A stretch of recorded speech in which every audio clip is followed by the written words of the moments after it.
నేను ఒకటే అడుగుతున్నాను కాంగ్రెస్ పార్టీని, బీఆర్ఎస్ పార్టీని.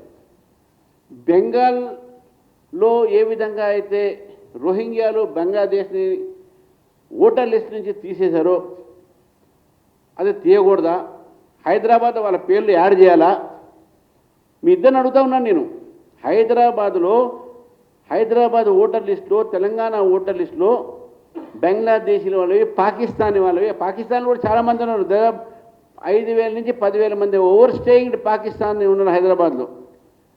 వాళ్ళ పేర్లు, దాని తర్వాత వాళ్ళకి సంబంధించినటువంటి ఒక ఫ్యామిలీ, వాళ్ళందరికీ మీరు ఓటర్ లిస్టు పేర్లు పెట్టమంటారా? భారతదేశంలో కాన్స్టిట్యూషన్లో చట్టం ఉంది.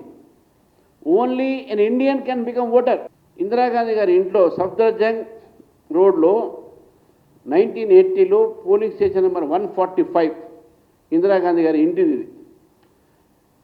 Serial number 385లో Indira Gandhi, 386 Rajiv Gandhi, 387 Sanjay Gandhi, 380 Sonia Gandhi, Maneka Gandhi.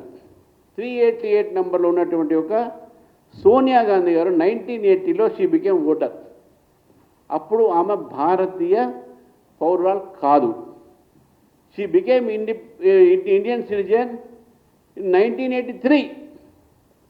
అంటే కాంగ్రెస్ ఇంతకన్నా దొంగ పని ఏం చేస్తారండి?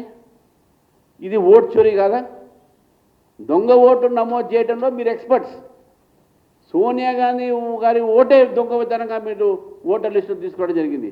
నేను స్పీకింగ్ ఫ్రమ్ ది రికార్డ్స్. దాని తర్వాత వీళ్ళు ఓటు చోరీని మాట్లాడుతాను.